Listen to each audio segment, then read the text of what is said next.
It's Mr. Lackey here, and this is my home office. I'm sure you'll see lots of videos and web sessions with me in here this year.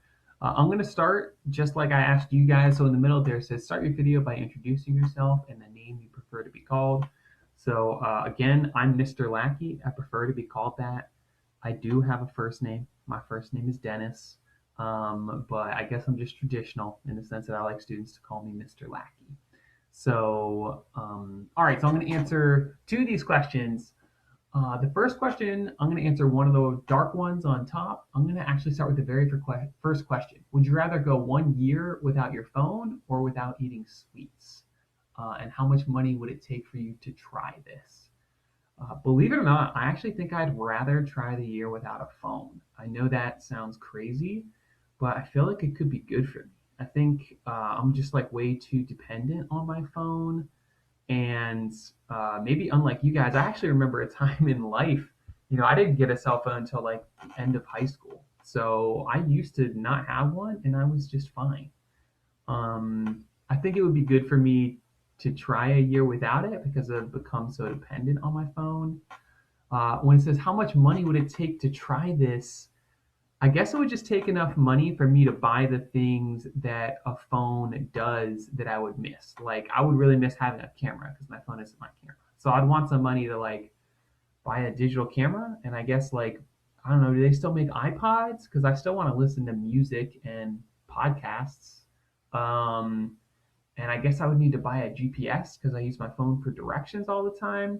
So I don't know how much all that stuff would cost. Like maybe $1,000, but if I had enough money to just spend on all the things I could use it to replace the phone for, but get rid of all my social media and email and stuff, I think I would do it. Okay, now I'm going to answer one of those ones on the bottom or the right, the ones that are light that look like a cork board. I think the most relevant one for me to answer is my favorite class ever. Since you guys are high school, I'm going to answer about my favorite high school class ever.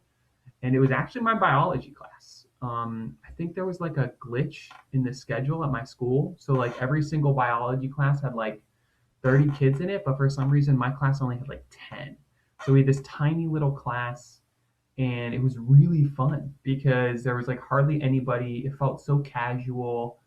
But of course, the best part was the teacher. She was really fun, but also sarcastic. But she was also mean. Like if you acted up, like you would get put in your place immediately, even in that tiny class. Um, but yeah, I don't know what it was about the way she taught. I mean, we didn't have a smart board or anything like that. Like we just had a blackboard and she wrote all of our notes on the board and she drew all the images on the board. But something about the way she taught and something about that class just made me really, really love biology. And I'm sure it's why I went to college and became a biology major. And it's probably why I'm a science teacher now. So, yeah, Mrs. McGaffick, way to go. I think those are the main ones. Like I said, you guys can go ahead and answer, any of those that you want to. If you want to answer more than two, that's great. Because the whole point of this is for me to get to know you. But since I already did another assignment where you guys get to know me, I figure I'll just stop at those two. All right, see you guys.